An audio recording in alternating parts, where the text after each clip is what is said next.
Okay, hi everybody. You are welcome to Flash Show, and today I'm so privileged to be hosting the ladies who are the Kingdom Wives of Massachusetts. These are, like I said before, these are the ladies that have seen it all. They are mothers, they are leaders, and so we'll be talking about different aspects of life, on Flash Show with the Kingdom Wives. So please don't go away. Stay tuned.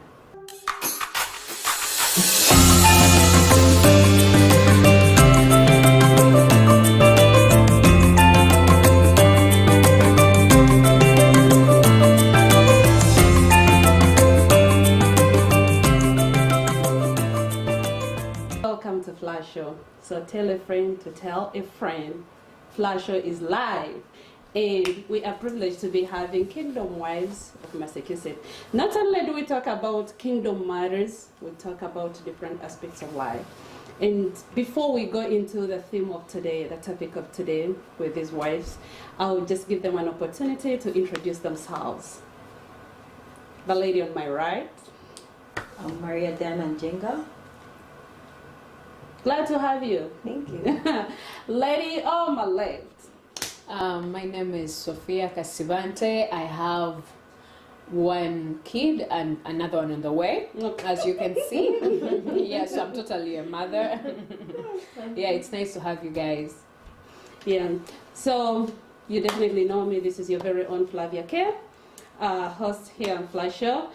But these are the episodes that I created for the Kingdom Wives of Massachusetts, so we can talk about different aspects of life. We are mothers, we are leaders, we are kingdom wives. We talk about spiritual things, we talk about the wellness, we talk about financial issues. So we talk about broad things, but at the back of your mind, know that these are the aspects of life, things that we deal with every day, things that we encounter on a daily basis. And today I just want us to talk about parenting. And we'll try to compare the parenting in the diaspora and parenting the African way of parenting, how an African woman can raise up their kids compared to the modern way of how we are raising kids, especially here in the diaspora, or the conversations that we have had from our children. For instance, here in the diaspora where we are in Massachusetts, I've interacted with kids, teenagers or the little ones, even toddlers.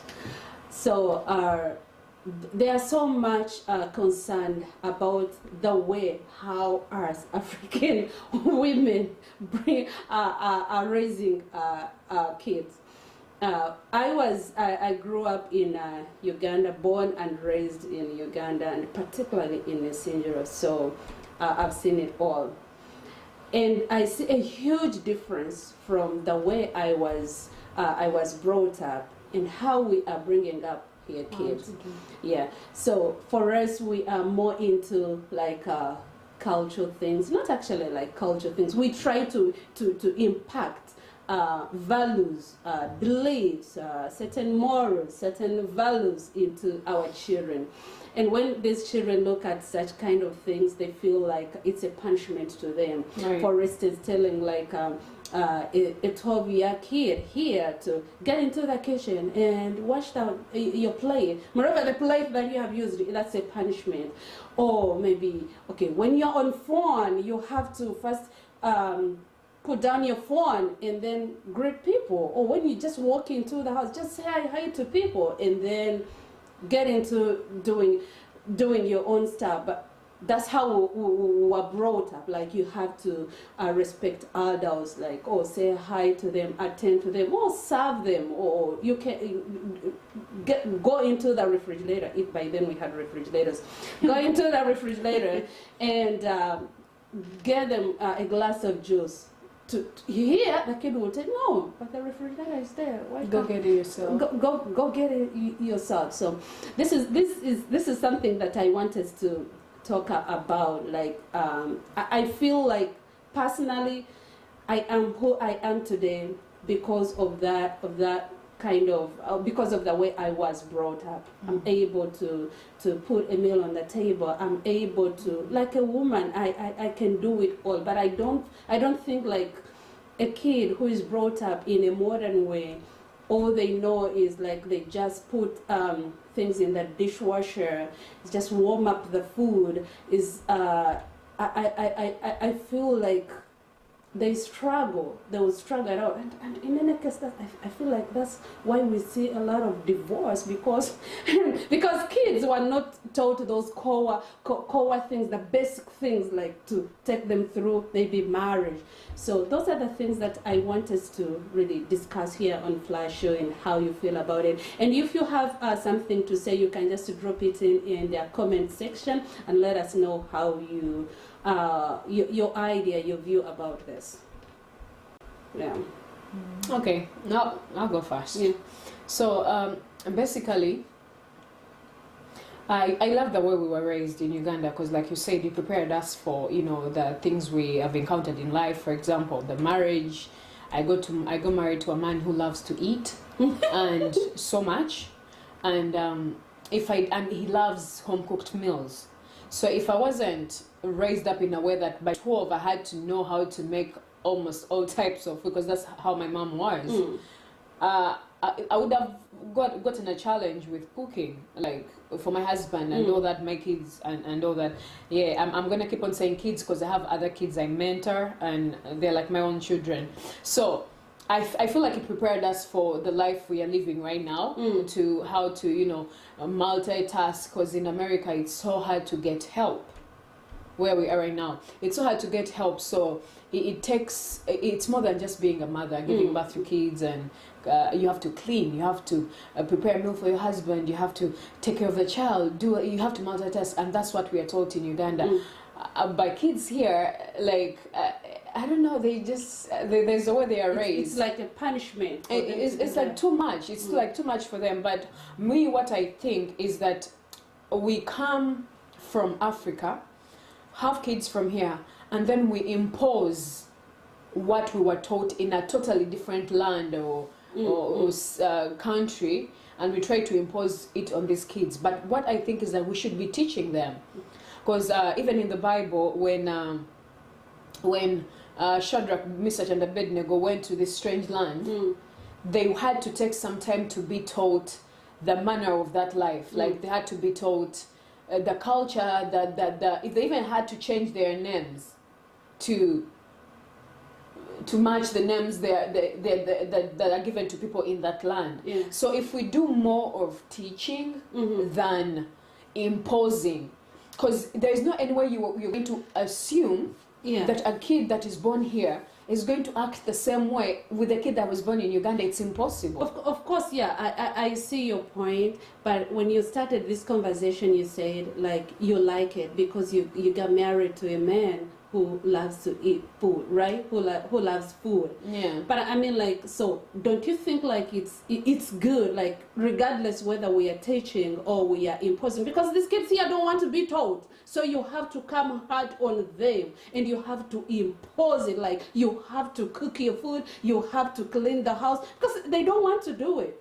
And you are who you are married because of those values that were impacted on you. Let me tell you, I will force Nathaniel to do it. Like it or not, I will not wait to be told. And that's why they are complaining.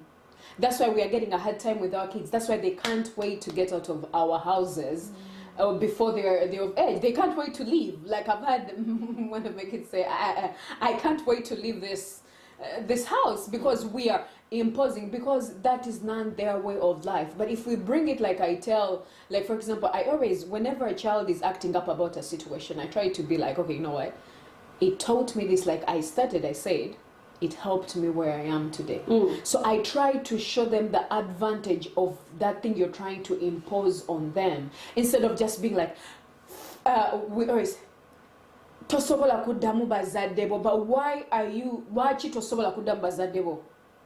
How is it going to affect my life? Oba tosobola kuteka osowaani yo, why tell me the disadvantage of it and the advantage of it. So I'll be like, you know what? See, for me, my mom taught me when I was 12 years how to cook. Now I got married to a man who doesn't like eating out. He loves home food. So you see how that is helping me? Show them, teach them. Like, as you're trying to force this on their lives, try to show them the advantage. The problem with us mothers in the diaspora, we do not like teaching because we do too much. We come here with the mentality we are making money.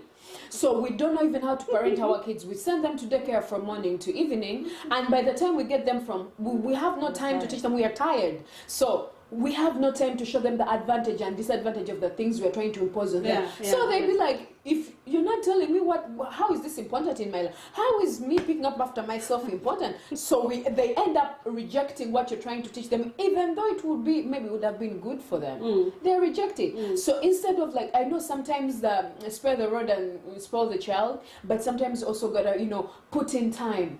You chose to be a mother. We gotta put in time and be like, okay, you know what, baby, listen. This, where we come from, this is this and this. And then they'll tell you, hey, I'm not coming from there, I'm born and raised in America.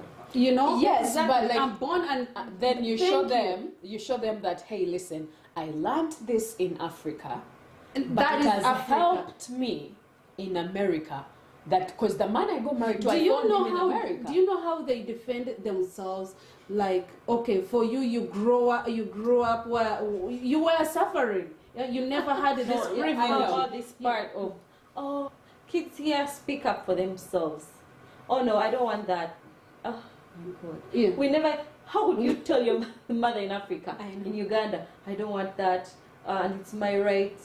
They have rights. In your own house, you pay rent or mortgage for.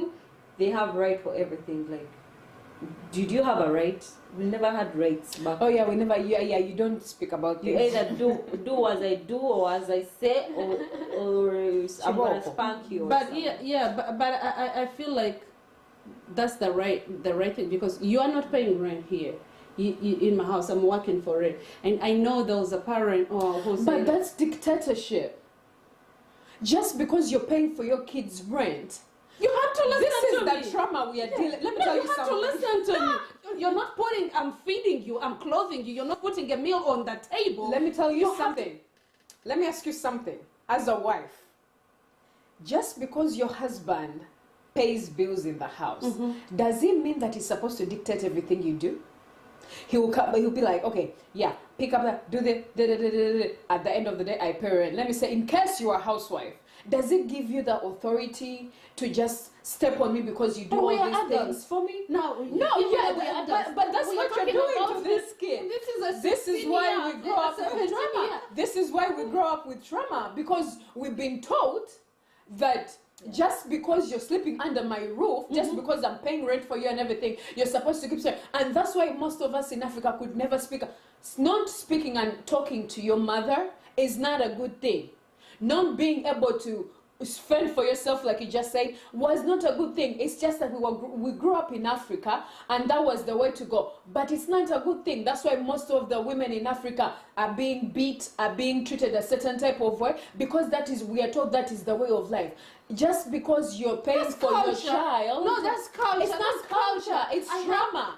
It's not trauma. It's trauma. It's culture. Those are the values. Those are norms. Those are the norms. Those are you can't teach somebody respect by bullying them.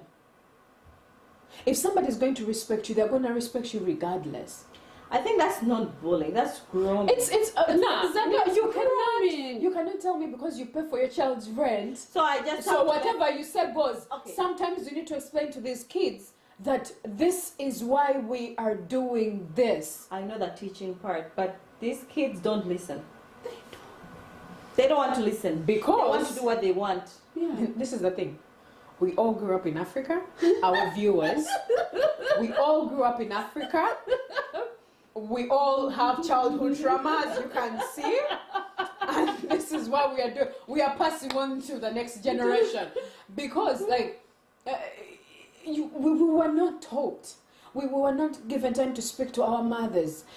So we are trying to pass this on. We are trying to teach them the way it's not the right way. There was a kid.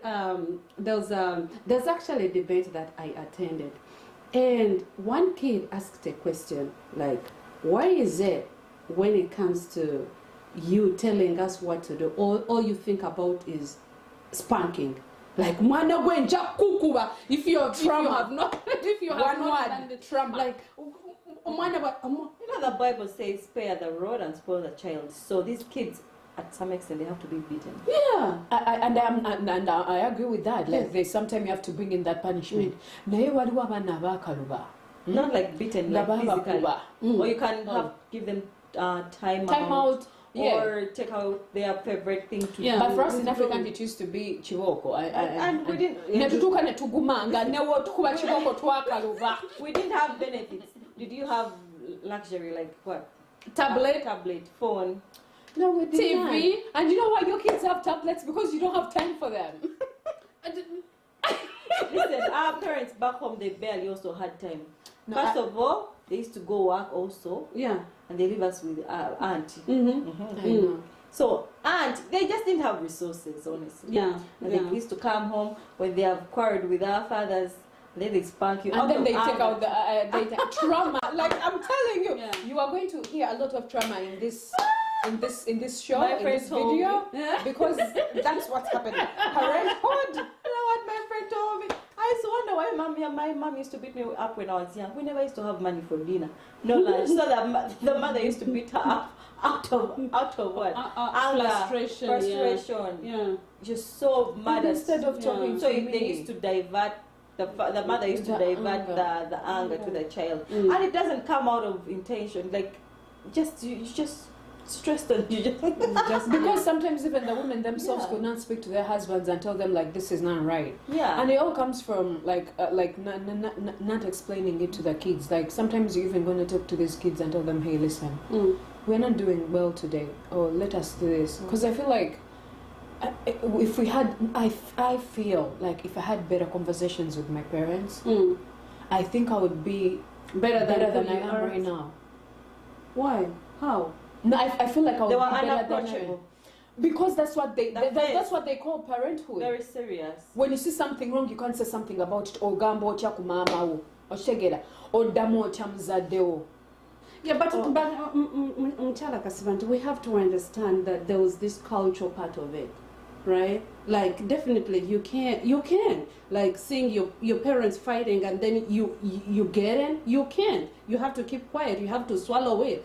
I know you might look at it as trauma, but it's not trauma. How do I get in? How do I intervene? But here in America, the kids themselves call 911. Naka, so that's the thing, right? That's the thing. We never learned to ask our parents like, hey, Mommy, what happened? Why were you fighting? Or what is happening? We always kept quiet, and these things kept on piling onto us. So we came with that into America, and that's why we are struggling. We think even these kids are not supposed to talk back to us, but these kids have been raised in a different way. When you go into a strange land, you have to learn their ways. So, but do you think it's that these right? kids are gonna ask questions? I don't know whether we saw this video that was trending here in Boston, where I don't want to mention names because this is a popular couple in our community, where I think the man cheated and then the kids got to know and yeah. So do you think it was right? That wasn't right. Kid? Yeah. No, that wasn't right. But what I'm trying to say is that the way when these kids pile up in that. When you're trying to raise kids in the diaspora and that anger piles up in kids in the diaspora, those are the results you're going to get. No, listen, that is all coming back to because mothers. Now they have freedom of that's speech. Coming back to mothers sharing. You know that part where what you said, our parents back then, if they had an argument, you ask what happened and then they tell you. So that's what happens when the mother keeps on telling the kids what happens in the marriage. Now that goes to you, the parent. But at the same time, you have to learn what to tell your child and what not to tell your child. Some parents get and pour all this information onto the child. But you have to learn. Like, you have to know what am I going to be able to share with my kid and what am I not going to share. Like, now as kingdom wives, we have to have a spirit of discernment. You know, having moyo wa magezi. But No regardless, this I can share with my child. Let me tell you something. These kids I mentor, right? On their birthdays, I went with some of them to Encore, right? I bought them very fancy gifts. And I told them, hey, listen, I grew up in Africa whereby we never got most of the stuff we wanted. So when a man came to you and showed you something as luxurious as this, it would make you feel like you owe him something because you never really got it. And I told them the reason why I'm doing this for you, I'm doing this because I want you to grow up knowing there is somebody on your side, there's somebody in your corner who's going to give you. You don't need to sell your body. You don't need to sleep with somebody prematurely. You don't need to have sex before marriage just because somebody has given you something. I was communicating without giving too much information of what I did in my past. I was trying to show them like, hey, listen, where I grew up, this is what it caused me, this is what I did, this is, yeah, but I wasn't laying all the information down. So they know, because we communicated, that this is why auntie is doing this for us. You get what I'm saying? So like, you parent in a way of you are not, depending on their understanding and their age. You don't lay everything down. There's not any way you can tell a girl that is 12 years, you give them information of what you're facing in marriage when you're 35. Do you get what I'm saying? Let me tell you. At times, our parents used never to tell us the things because they were protecting us. Right. Right? Let me tell you, I've done therapy to kids here who are 8, 10, 11. All they tell you is like trauma from getting involved into their parents' issues. That's all. So I mean, like, why wouldn't I close off other than having to traumatize my kid, telling them stuff like this? Or they say, I grew up seeing my mother fighting with my dad, and they were telling me this like openly. The parents open to and these you kids, think and they keeping tell quiet is how did you guys I would rather protect my kid. But they're seeing. They see you fight, yes, but and then they don't know why you're fighting. Yeah, saying is you okay. did not tell them. If you say it's okay, but I will not come openly and tell you that, like, you know, it's, and these kids are full of resentment. They've resented, they hate their parents, they hate getting married, they hate, yes, they hate having even kids. That's why you see they have dogs and cats and what, because of the way they were brought up, seeing all that. That's like how they say, like, become homosexual too. Exactly. Yeah, but seeing all that, Exactly. like, I'm not saying that we should let our, like I said, we should have the spirit of wisdom. I'm not saying that we should tell our parents, like our kids, that, hey, listen, your father went and slept with the other neighbor across, and when he came back, he didn't have any money, and that's why we are fighting. No, I'm talking about like talking to your kid like, hey, listen, I'm sorry you had to see that. Sometimes grown-ups have misunderstandings, but me and daddy are okay. I'm not saying you should go into detail and tell this, but give them some sort of explanation. You cannot just act like it's not happening.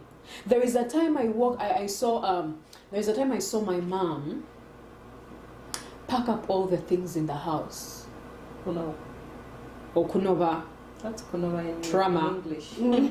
Partial divorce. That one when you yeah, or kunova ogenda naye ogenda kudda. Mami packed up all the things.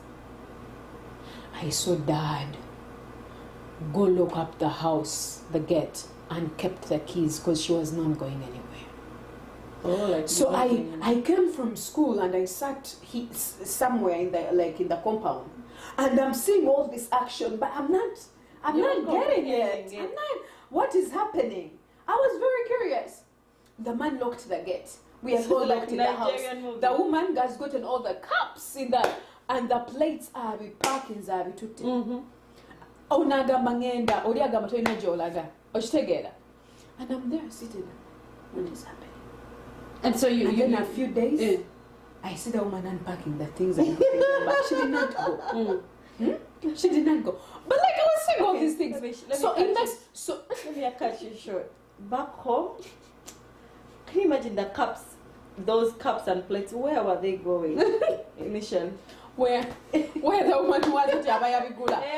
No. I think she back home we would be banking for what I'm going to use the other side. Yes. Yeah. So like I was saying all this and you know what I got from that whole situation?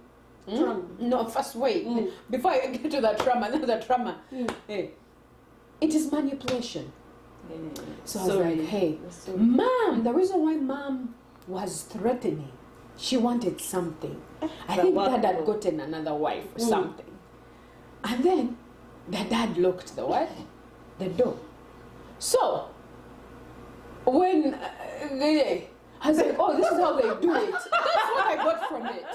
That is what I got from it. Yeah. So I was like, Kanga Munti Njakuleka.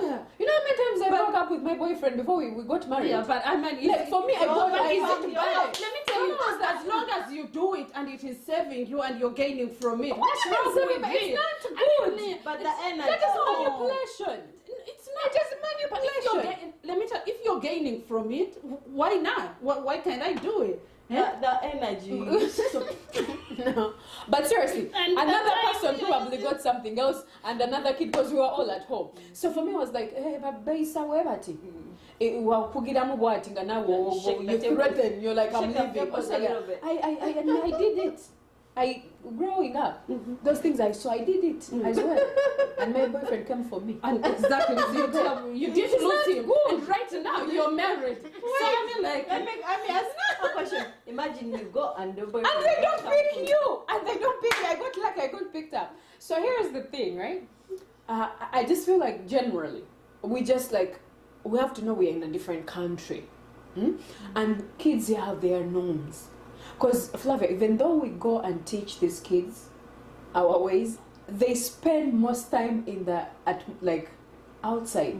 And the world is also teaching them their own things. So I feel like the more we try to impose things without actually explaining why we are doing the things we are doing and why we are teaching them the things we are teaching them and why it is important for them, it's like telling them locally, do not fornicate.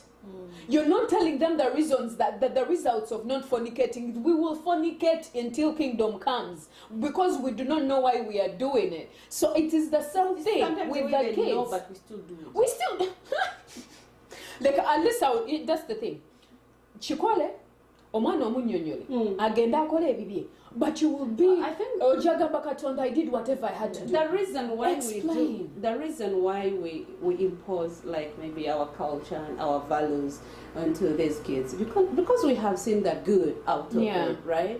So we want them to be like the way we are, where we are. We want them to sustain their marriages. We want them to be good kids. Because seriously, there's nothing that we have seen. There's nothing that we have seen there's nothing that really I've seen about child upbringing here. Nothing good that I've really seen about it. Let me tell you, I've struggled with my son in school. And not until I had to stand up and I say, hey guys, the attention that you're giving this kid, he does not need it. They were spoiling him, giving him the attention that he doesn't need. I don't give Nathaniel attention. He knows his routine. He knows what he's supposed to do when he gets your child attention. Unnecessary, uncalled for attention. So what were they like giving him that you weren't supposed to give him? Where's Nathaniel? Nathaniel is crawling.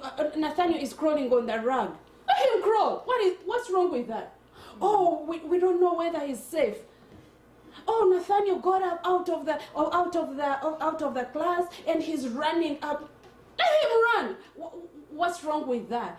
And they are calling me. Oh, Nathaniel is running around. We don't know. Like, guys, you are giving Nathaniel the attention that he doesn't need. And how come whatever you're telling me, seriously, whatever they were telling me, I was not seeing at home. I was not seeing it at home. Nathaniel knows routine. He knows what to do. He knows how to make his own food. He knows how to go to the bathroom and do all stuff like that. He knows like he's not supposed to get...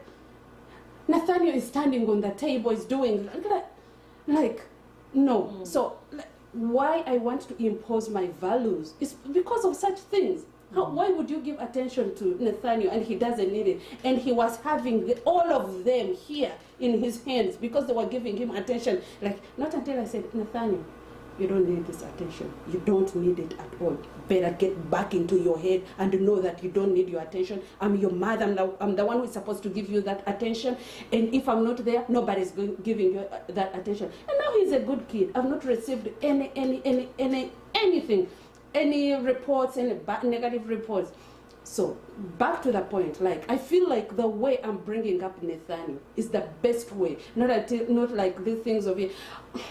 Oh, the boy is stressed. I think he needs a stress ball to be able to talk. We are not doing that. That one I agree with you. We are not doing stress balls. How about parents who tell their kids, you have to pay this bill. I'm training you to be responsible. This is America. You see kids going to Dunkin' Donuts, they are putting down hours and they have this, they don't give them, they give them cable and those bills in the house. Things, Parents, I think that's not a bad thing. For kids to pay bills.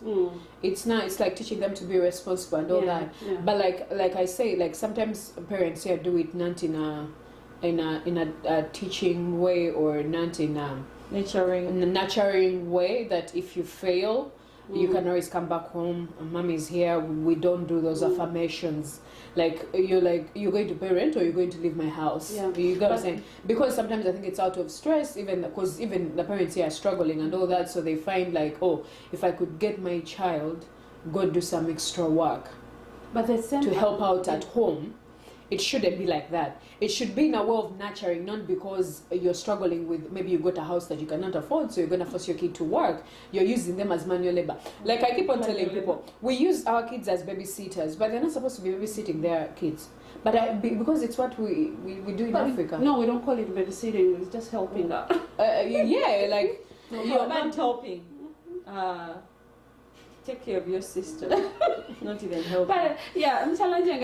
You talked about something, but making this kid work. Still, at the same time, you have to digging into it. Say you're seeing this kid going to work, and there was a woman in this house. Is this a kid? Is this the biological mother of this kid? Because maybe, the African way. So, it could be maybe a step kid, and I'm sending this kid, you have to work. But then I have a kid in the house, my own kid, same age, but he's not working. No, that's not right. That's not right. So what bothers me is when as parents we forget these kids are still kids. Right. They still have to have this life of their children, and they still have time to go to school. But you find when now kids have even dropped out of school, they're busy working because the house, they have to pay bills. Yeah, so that's actually not right.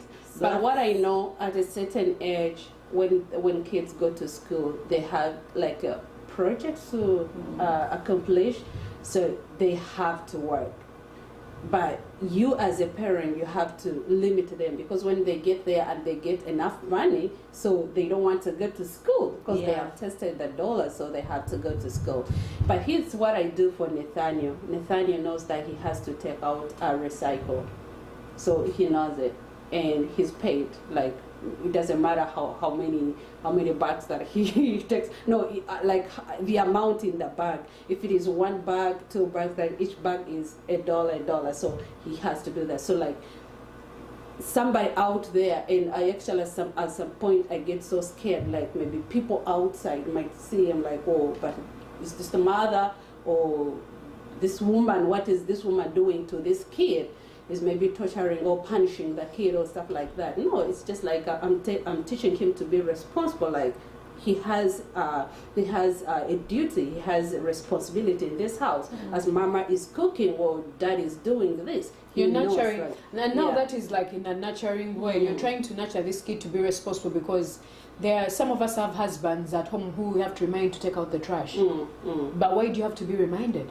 Some have husbands whereby they can't pick up them socks. I saw you tell Nathaniel here that, hey, Nathaniel, take your clothes in the bedroom. Like, you're nurturing, you're teaching him how to do it. Like, and also even like working, he grows up with this mentality that, oh, I can actually make some money through working, instead of like going to bed, because I've seen kids here want things but they don't know how to work for it. Yes. So that is like in a nurturing way. They're there. I mean, like, you just have to leave it to let them think whatever they think, because at the end of the day, I'm trying to nurture my child into doing. And that is the African. That is the African. That is the American that is teaching them. That is the African. There is no anywhere your parents will tell you to take trash and they pay you in Africa. That is impossible. There is no money like that. There is no money. No, that is the making American way of nurturing him. No, making this kid to take the trash out is the African that is in me. But then the paying him is the American in you.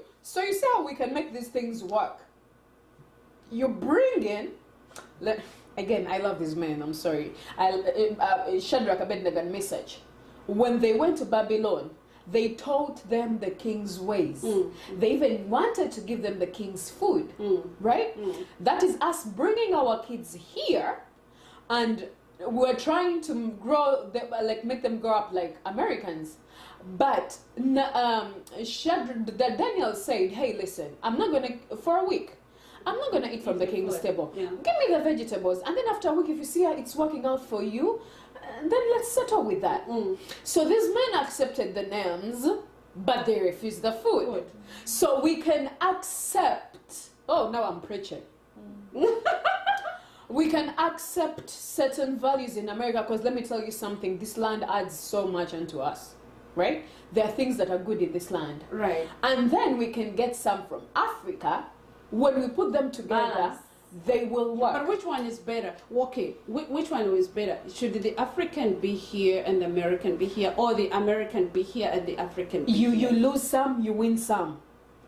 You balance as a parent. You figure out, like, let me say, for example, in school, I'm going to make sure my child goes for the activities and everything. Girl, you could go out there, put a basin and let your baby shower the American way, right?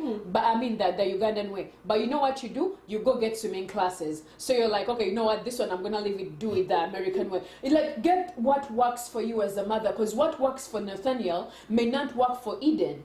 Your child is so calm, your child is so peaceful, my child is going, the energy, you know the energy. You get what I'm saying? Like, find what works for you as a parent. Maybe you can raise the American, let me say, for example, like the paying him thing, you can be like, okay, this one I'm going to put it up, and then the taking out the trash, I'm just going to do the recycle. Whereas in Uganda, they will tell you to take everything and even sweep the compound. Let me tell you guys, it all goes back to praying for these kids. Right. I used to have my aunt who was so tough on her kids, on her daughter, and she was so protective.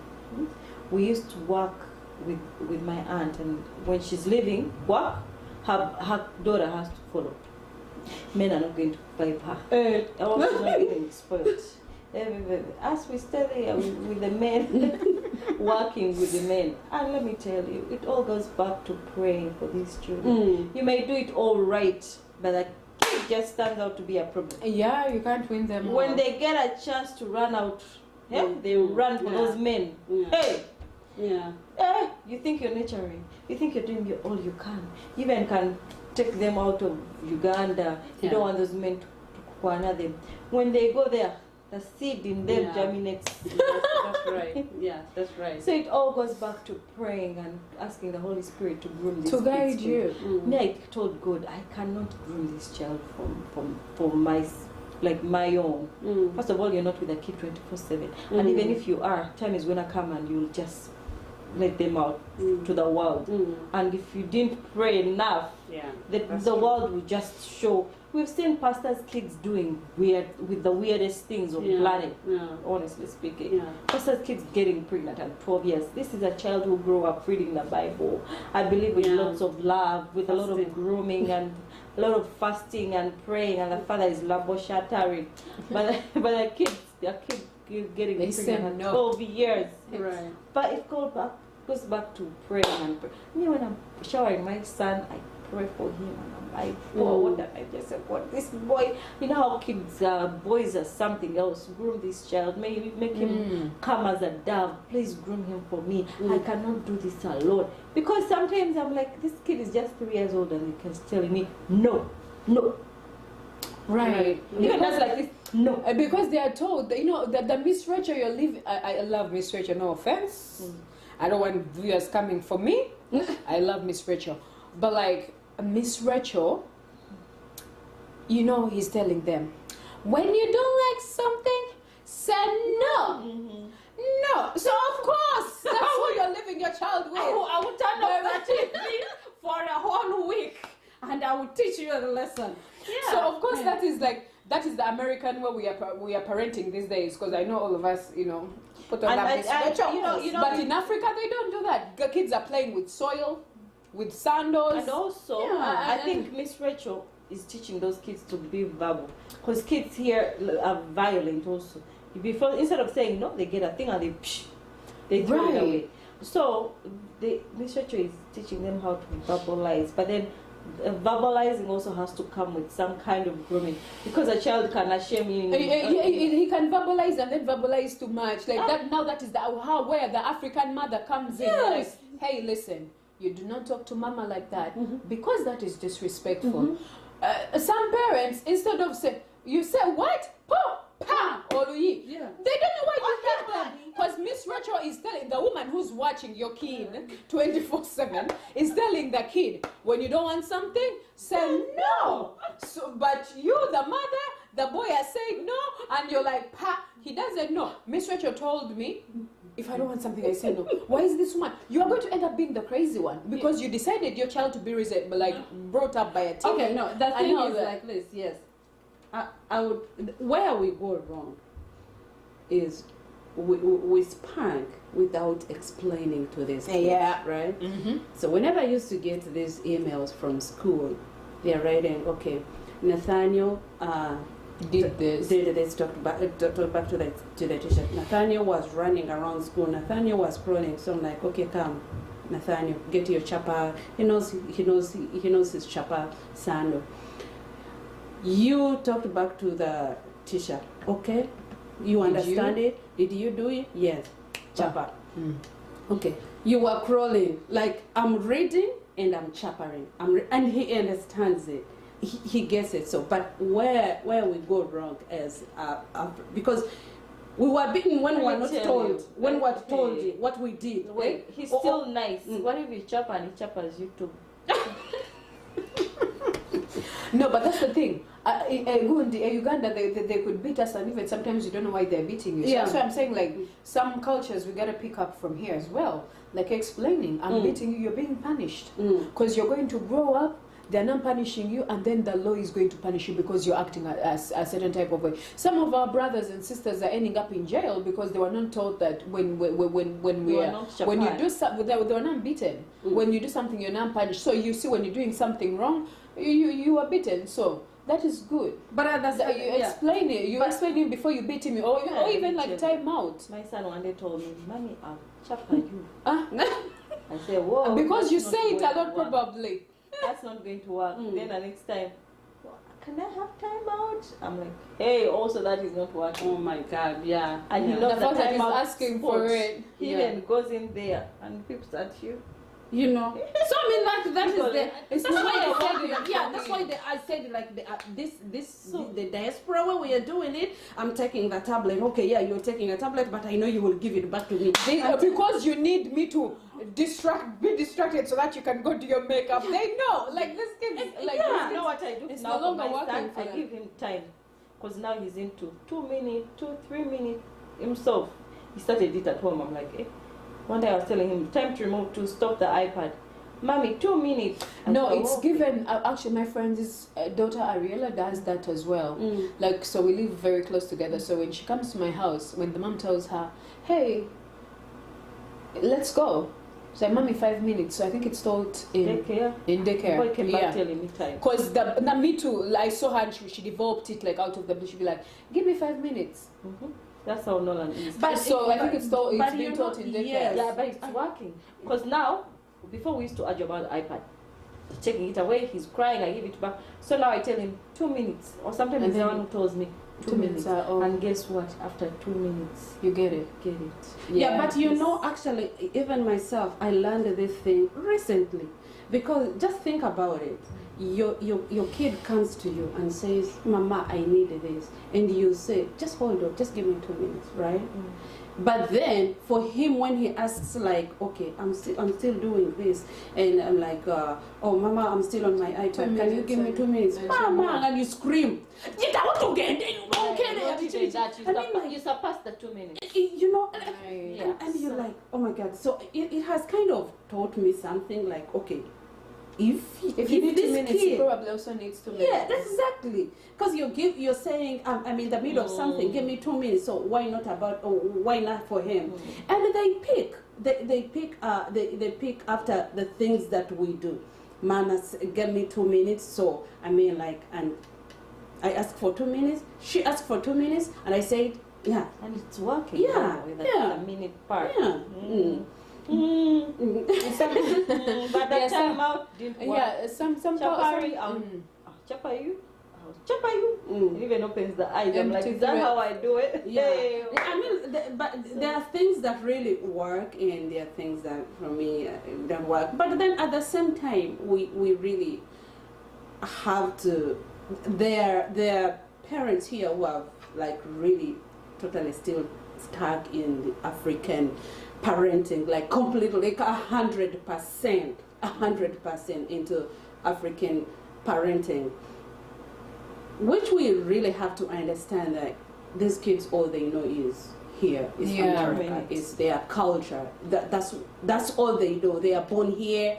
That's all they know. That however much we try to impose our ways, yes, and I still believe like yes, our African way of raising kids is the best. I still feel it, but at some point we really have to be flexible and allow these kids time. That's why at times we shall get into, and I mean like we are parents here, we should really, and even those who will be watching this recording, that it's very important, because at times we might end up into problems like our children being taken away because we are trying to impose our own culture and stuff and values onto our children. They don't know the culture. They call child protection. Yeah, they call child protection on you, and your children are taken away because you're saying, "Oh, I'm trying to raise them. I'm trying to punish them, chopper." Better be careful. You have to learn the country you came to, and learn their ways as well, and know that you cannot just come and be an African parent, because you as well, like most of us, we are also here. Some are here because of being a product of good parenting, and some are here because of products of bad parenting in America. Like, I mean, in Africa. That's why we ended up here. So some of us are results of good parenting, and some of us are results of bad parenting. Yeah. So you just gotta look at that and be like, okay, self-reflection. That's why it's very important before we have kids here in America or in the diaspora. Those who don't already have kids, it's something to think about. Like, before you have kids, you gotta deal with your own personal trauma and learn and see what worked for you in Africa. May not work what didn't work for you? When on you soul search, like look into your life and be like, if my parents, like Nze, my parents protected me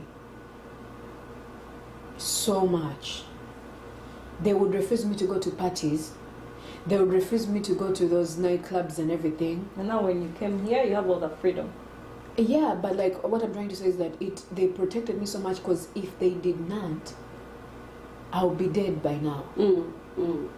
Like, So I look at something like that and I was like, they were very open to it. Omwana wange tagenda mu club, omwana wange alina curfew.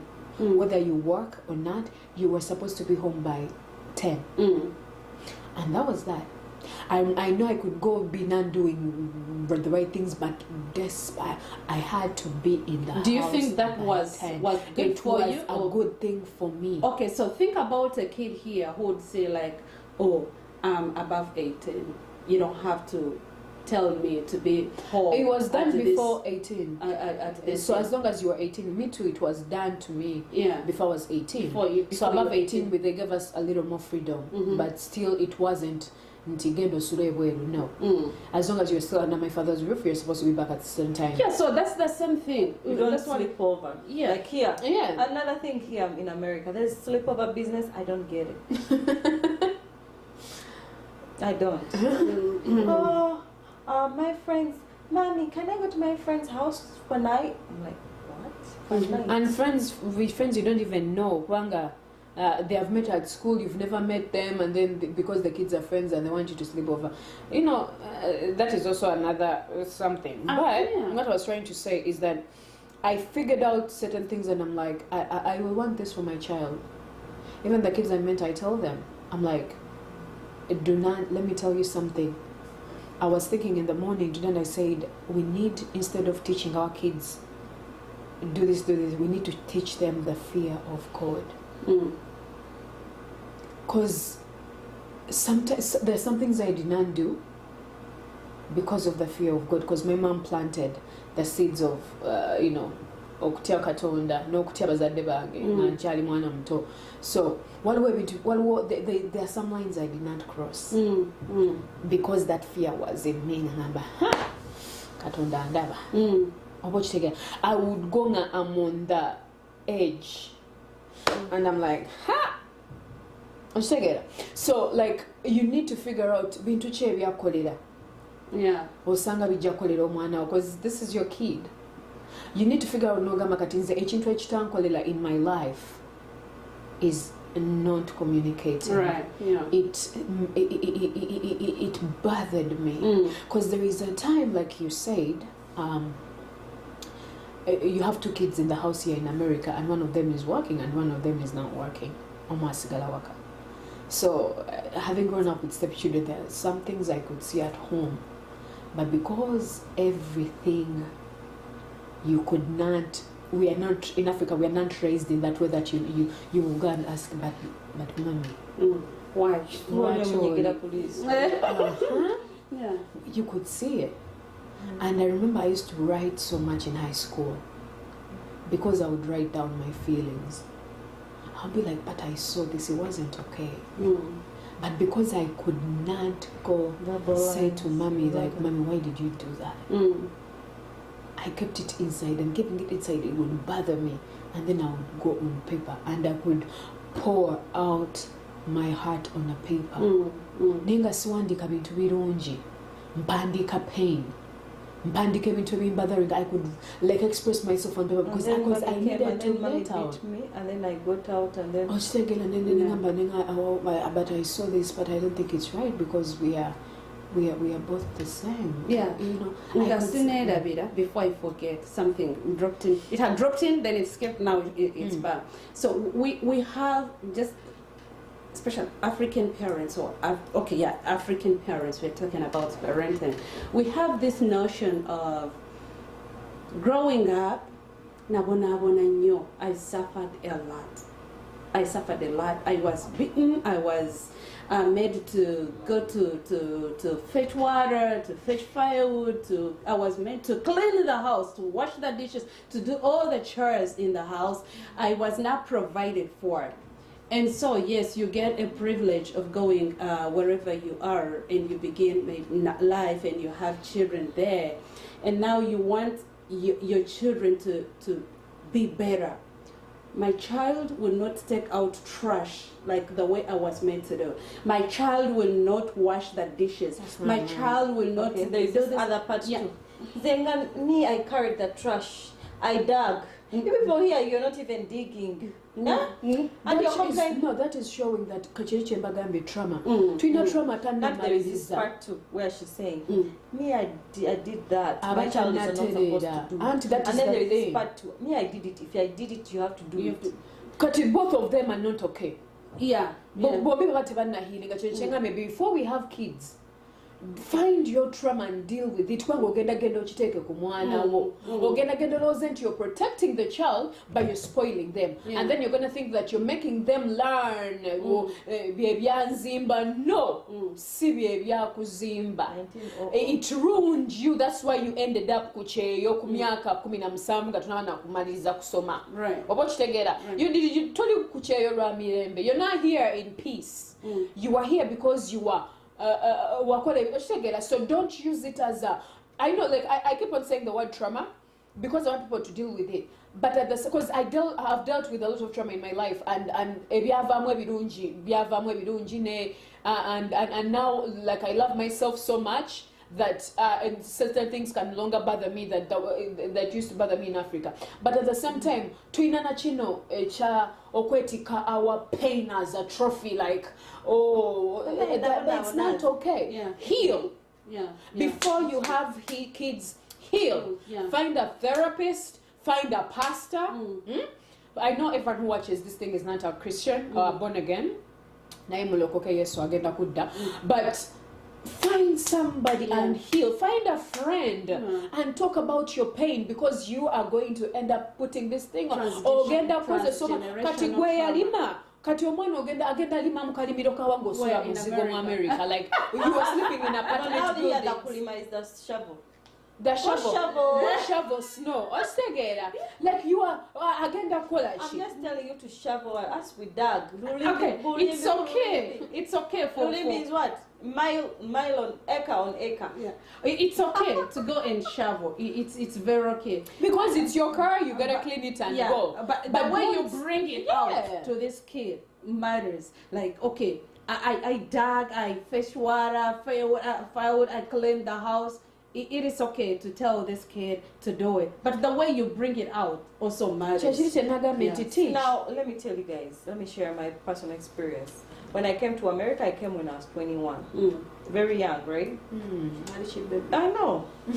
So my mom told me, hey, this is it. You have to work and go to school. If you don't want to go to school, then I'm going to give you a bill. So I say, okay. Her main interest for me is to go to school.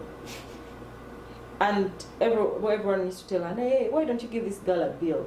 So she just works and you don't give her any bill. She says, no, I don't give her a bill. Even my car insurance, my mom used to pay for it. The only bill I had was the phone bill. And just because I think that part she forgot, I have that bill. And I came out perfect. Fine. Okay, fine. I'm responsible. I know how to pay my bills. I work. Actually, I worked than I was working than people who have bills. So my mom's goal was work, get money, whatever you make, go to school, better yourself. And my mom's idea was, as long as you're a nice child, she would give you the world. Honestly, she would take you even on vacation. So that was the deal. You just be a nice kid, clean the house. Those basic things. Yeah, but unless she was she explained it to you and told you, like, okay, here's the deal. Be good, you can, and I'm doing it for the good of you. Unless if you save your money, go to school. She was building the future. But then there was this parent who would say, you know what, you're working, here's the bill, you have to do. I know. So it all goes back to how you nurture your child and the communication, like as what I said. You have to communicate to your children. You have to speak to your children, and you have to allow to listen. Parents, we don't want to listen. We just sit there and the kid is saying, and you're like, hey, watch on Ziram. Exactly. But you have to communicate with your child. You get to know, you draw up a plan, and then you implement it, and you find, is it working? And if it's not working, like some days she would be like, hey, I'm not seeing, she would read all my mail I get. No privacy. read, see your expenses of the bank. Okay. Now that time, if you go to a bar, you go to a bar, you drink, What did you do? Where did you go? Where was this? Okay. So that's how she followed up, but with nurturing, like not like how parents here are. I remember some lady told her, you have to give her a bill. She's a whole grown up. She even has 2 jobs, and she's like, for what? Yeah. That's not what she believed in. What she believed in, you're a child, you have to be a child. Yeah. And what my mom believed in is you don't leave the house until you're married. Yeah. That part, that's the African way. Yeah. She said you do not live here until you find a man. If you live, and I remember those days. I think I was like 20 or 19 when Maria got married. Like we are called Okwanjula at her parents' place. I remember we attended that wedding, and it was such a beautiful thing. It was such a beautiful thing because I remember we saw with the fact that Bamwanjula never like you turned out okay. Yeah, because you're still in your parents' house, because that was the intention of what your mother instilled in you. Yes. And that was her goal, and she explained it. You do not have privacy until you are Vichy. You do not leave this house until you're married. And it was such a beautiful thing. Like, I think it was one of the first weddings I attended here in America. And it was so beautiful, like the culture. And she wanted it in the home. I think I was the first person who did to do the mukolo from in a tent in America. There, exactly. Because that's how she envisioned it. She never envisioned a hole. She said, even if it's going like to rain, let it rain on you. I said, Mommy, today it's going. They said it's going. It's going to rain and rain on you. That's good, actually. I want it to rain. Let it rain. So suppose you had like a kid, a girl, who is So would you let that kid stay in your house till like yes, I loved it because it worked for her. Like I said, find the things that worked for you and transfer them to your kid. Her mom had this vision. Because ne mama never mukubembaga. Mama, she passed on to her, let her pass on to her daughter, because it worked. It worked. But the kid here will tell you, like, you know what, Mama, I'm 18, I'm 16, I have to drive, I'm so 16. But if she goes from out, I have to go. No, if from down here, my mom told me, if you want to leave, it is okay, but I'm against that wish. Oh, it's okay. You can go, and it's okay. Actually, that is free will. It's free will, but I'm not in for that deal of you don't have my blessing. Yes. Me, for her, she believed a child is supposed to live. Even now, when she came to America, she didn't have any parents here, right? But she still lived with a family. Like she lived with a friend who had kids. Like for her, she believed someone has to live with someone. Now that was her thinking. Because she says America is lonely. When people go and start living by themselves, now that was her belief. Yeah. You know what? Everyone has their own belief. But my mom never thought of a girl child living. These kind of kids are the results of like good parenting and ending up here. Because Maria, Mama, even though I gave her that free will, there's no way she was going to leave. Ask me why. When she came, her mother gave her everything she needed. Mother provided. Mother did not enforce bills on her. Her mother did not create an environment that made her feel like, oh my God, I can't wait to leave. With imposing that parentship, now tukapanga in Uganda, your mom is not going to tell you, no, or you know it's whether you're being beaten every day or not. But like, you have these options, like I said. That is the African way. Yeah. Now, I said with these kids that give them what they deserve, or give them whatever you can. so that they don't just jump around. The reason why you could have gone with a man, going astray with a man, if your mom wasn't giving you, but your mom gave you, she created this environment for you whereby you were safe, you could talk to her, ngatula walabo mwenge tayangwa kukubaluyi, angama wagenze mubala. Like you would talk about these things because you had a relationship with her, and you would go into this thing like, tatabuka noga no mami no chino chachamu isizabu, let me not do it next time. But that, when you came here, there's no any way you are not going to follow your mother's rules. Kat, then there is kids like us. Huh?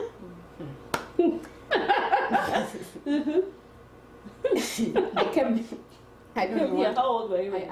19. I don't even want to like give my. This is not what we're talking about. My story, But the reason why I came to America, I saw this person that I respected so much in a relationship, whereby they were with a man, and the man was paying all the bills. Man was taking care of this girl, and I respected. I'm going to mentor or want to go looking up to, and then the man.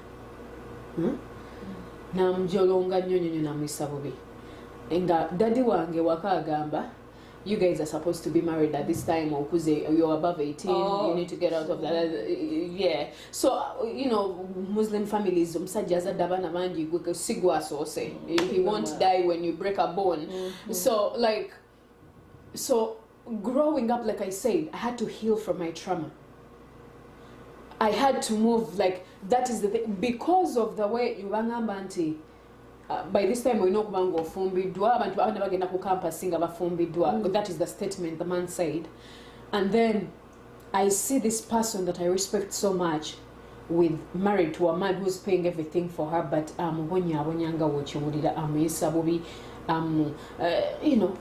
in my head, because of the pressure that was coming from this kind of parenting, fees with Ngajan Sindika, I am saying that I was like, I'm going to go to America, get a life, become a man, that no man is going to treat me like this girl. Because I do love nice things, but I was like, if this is the one I'm going to get them, that won't work for me. So I was like, but because of the kind of parenthood, that's why I ended up here. Kat Maria and my situation cannot be the same. We are both a result of different parentings. Katinze, that's why I got so independent so fast. That's why it was easy for my parents to let me go, because when your mom said, do not leave my house until you get married, there is one who was ready to let me go. Watch again. Yeah. Kati, our situations are not the same. So, but healing my trauma, healing the words that were said to me, healing that, the only way I could come up being valuable is by getting married to a man who's treating a woman like that.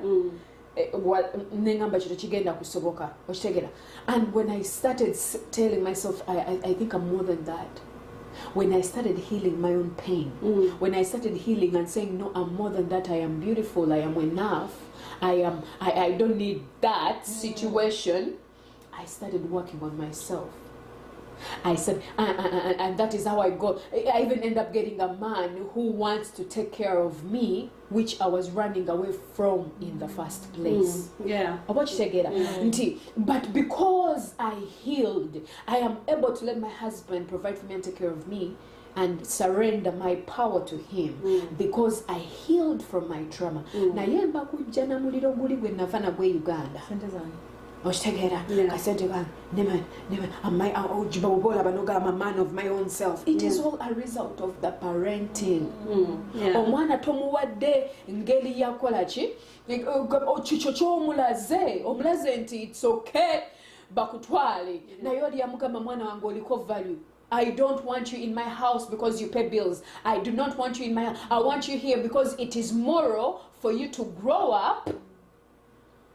Bakuwase olyokove mu nyumba yange, because it is moral, it is culture. Nakukolera ne kwanjiro ko mugundi, because she was trying to bring our culture, but in a subtle, beautiful, calm way that is not imposing. Or kwanjura, or collaborate, or collaborate. No, it was no. Don't worry, I got you. And then there is this. But I think it's either way. It's good. I think it all goes, like she said, it all goes back to how we were raised. Because also my grandfather raised my mom like that, and her sisters like that. That's all they saw growing up, and that's what they knew. Their dad's supposed to provide. I think it's the African like we are just, whatever you don't heal from, you're going to pass on to your child. But let me tell you, you also have to earn it as a child. Children, of course. Children don't listen. You have to earn it. Yeah. There is no way your mother is going to do for you ABC when you're a bad child. Me, I used to be, I'm giving myself a little. I used to be a good child. She would find the house clean. I've done for her kati, I've left it on low. So that she can buy. My friend, why won't you pay my card note? Oh, she take it. But still, the way I left look at your laundry, it, you find it all. You put it in, you got it in the washer. Yeah. I have removed it, put it in the dryer. You see what I mean? Yeah. So children too have to earn it. And then also parents, we have to give our kids credit when they do good things. Yeah. You have to acknowledge them. Yeah. Don't be like, hey. You had to do it. Nathaniel tells you, Mommy, did you see I took out trash? Oh, you did it? Oh my God. That's what you're supposed to do. Anyway. Don't just admit that. You have to say, oh my God, Nathaniel. Now it's on Hoya. I have a friend who says, now don't Hoya. Noticed you did. She says, don't Hoya. You took out the trash. Oh my God. Thank you so much. Yeah. Me, my mom would just tell me at church, when I look back like this, I don't want to see anything in the sink. Those days of cooking. Back then we used to eat almost every Sunday in church. And then if I look at the door, I don't want to see that door without an usher. Hey, you wear those heels when you know you're going to stand up and hold that door. No, but the other thing, the way I look at it, it's good either way. Like not getting out of your house, out of your parents' house till you get married. At the same time, I feel like when you're 18, you are an adult. So I think what these parents are trying to avoid is seeing you're an adult, right? Seeing this young girl or a boy walking with a girlfriend or boyfriend and being so romantic and passionate around. So I think they don't want to see that because it's expected. These are adults. So they would say like here. But if you fear your parents, so they why would you say like bring a man to your parents' house if you I mean, like if you have the fear of your mother, right? Yeah. And the respect for your mother, there is no way you're going to bring your boyfriend. These kids here, no, these kids here begin falling in love at 12. We do not do that here. No, I'm American. I'm American. So my kid at 12 years is dating, and it's dating, so but this is, I'm an adult, like 18, I'm an adult from somewhere. So I mean, like, so that's why at that point, at 18, get out of the house. One of my kids, Nathaniel leaving you. Yeah, I mean, like leave this one alone. Don't yes, talk about yes, no. Seriously, yes, I love my kid, but 18, he's working, he's responsible enough, he's driving, You're not talking about school, you're just talking about working. Go on. Yeah, you can. It's okay. Nathaniel, you can go. One of the kids I mentor asked me, Nangamba, she's making 18. And she asked me, is like, Auntie, still I'm not allowed to have a boyfriend? I asked her, okay, you're going to be 18 soon, but do you have enough self-control to have a boyfriend? You have to have... Do you have enough self-control? I cannot... Yeah, I know, they fire, you fire. Do you have enough self-control to have a boyfriend? Because self-control, but enough self-control zero. Why would you do that? So you make it known, and they know better. When they are starting the boys' they know better until we are going to have this conversation and go deep and we reason together. You only bring in a man after only. Even after. But you know what? Let me tell you guys. One thing that I want to, I feel I will do. When my son comes to me and says, whatever age, 12, 13, 15, whatever age, I have a girlfriend. Rebuke it. I will not. I will not. I will say, okay, bring the girlfriend. Let me see the... No, listen, bring the girlfriend. Another thing Let me see the girlfriend, and then I get to know this person. Are you going out? Yes, we go out together. Another thing you have to be thankful. Yeah, American parents or diaspora. When they say I'm bringing up a girlfriend, you even have to be on your toes. You see exactly. Yes. Is it a woman or a man? Exactly. If Nathaniel says I have to bring Is it a woman or a man? That's another question. Nathaniel, because you might bring. That's another question too. You see, They tell you, Eden tells you, "Mommy, I'm bringing a girl." We rebuke it in the mighty name. I'm telling you. Let me tell you, you're gonna rebuke what you don't know at the right age. Which age? Which one is the right age? 18 is an adult. 16 is an adult. You just say 12. Even 12. Yes, ne 12 nebwa kugamba. Ne 12 nebwa kugamba. No, my child is not allowed allowed to date at 12. I do not. No, this is not dating as in dating. What it's is just it? like a friend. Flavia, don't twist this thing now. You guys. I have a friend. 12 years. Your friend. Yeah, it's a friend. We are not dating, but we have 12. I have a. What do you mean a friend? They don't introduce a friend like that. Why not? Me, I will accept it because you never know what they might bring. Those things of saying, Musmanya, I've seen parents, Musmanya, you better know than not to know. Eh? Yesterday, you cannot. Let me tell you guys a story. When was it? Friday. We go to the mall.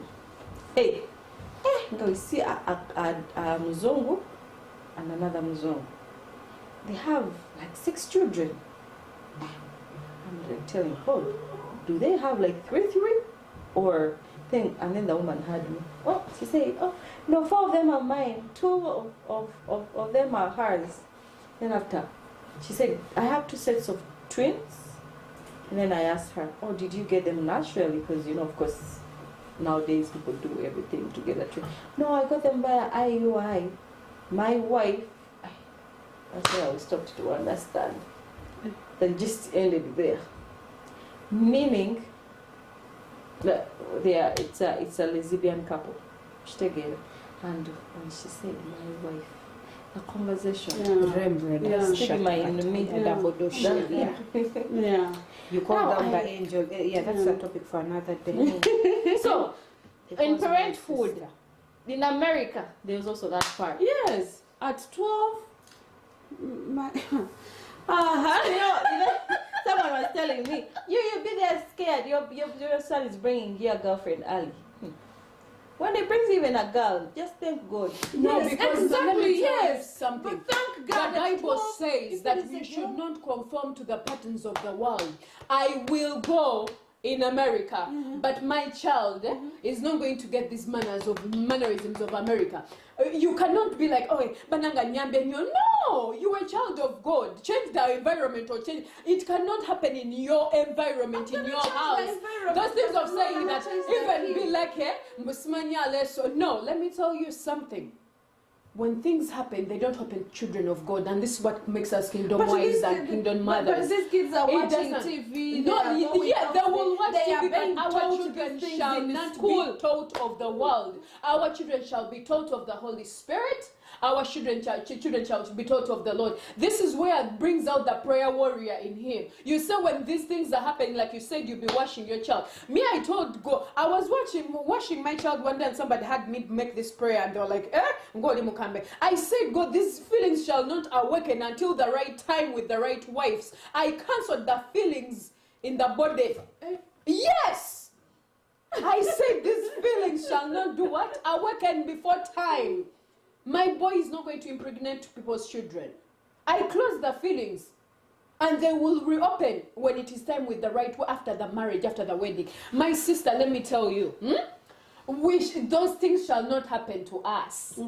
We must be different from. We cannot have the same worries as the parents that don't have the Lord. Yeah, that's as the parents that don't have the Holy Spirit. That's so as others are bringing women and some men, ours shall not, so in the mighty name of Jesus. When everything is said and done, oh my Lord, we have to just be a prayerful parent, because no one nurtures like the Holy Spirit. That's true. Because let me tell you, kids are going to school. Kids will even tell you, I'm going to college in New York. I know. What are you gonna do? You know? Yeah, wali omuli gundi jayagala bajita batabade. University jayagala. Pampade scholarship in Michigan. I'm gonna go with Michigan. Yeah. So with all that being said, thank you so much people will be watching us. We bless the Lord for you. And just like I said, we are the Kingdom Wives of Massachusetts, and we talk about different aspects of life. And today's topic was about parenting, and we're looking about different aspects of parenting, how we can communicate to our children, whether it's right to bring up our children in the African way or the modern way. But all in all, just pick out what is really working for you, or what worked for you. And then African parents, all I can say is communication is really very vital with our kids. And then let us learn to heal from trauma, because there's what we call transgenerational trauma, the trauma that was passed on to us, and then we are passing it on to our children. And that's why we see all different kinds of chaos in our child raising. So we're getting to an end, but I'll give my people here to give me the last remarks. Thank you guys for watching. I remain Sophia Kasivante. Thank you for listening to us. Please remember to share, subscribe, and invite a friend, and also leave in the comment section what worked for you, what you think, your thoughts, and maybe we can be able to address them the next time. And also, in the nutshell, just pray. Before you have a child, pray for the guidance of God. When the Lord sees that you are ready to nurture a child, He'll give you the gift of the womb, and you will be able to do exactly the right thing. We may say all these words, but these things may work for us and they may not work for you. But go to who gave you those kids.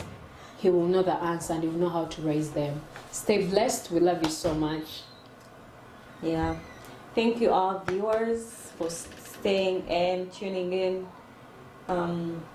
Like everyone has said, when everything is said and done, after all the discussions, all the sharing, because we don't know it all, we are just sharing, and sharing one or two words you can pick up and dump the rest. It's all about what you want to pick out, but it all goes back to praying, going back to a secret place and seek for guidance on how to nurture our children, because us too, we are not perfect parents. Right. We are Just learning. just learning to be the good stewards of these children that the Lord has blessed us with. Yeah, so this concludes our show. Thank you so much. Just drop something in the comment section. Go on YouTube. Please subscribe to YouTube. I'm on Instagram and Facebook. Other than that, this has been your very own Flavia Care with the guests who are Kingdom Wives of Massachusetts. Stay blessed. Bye.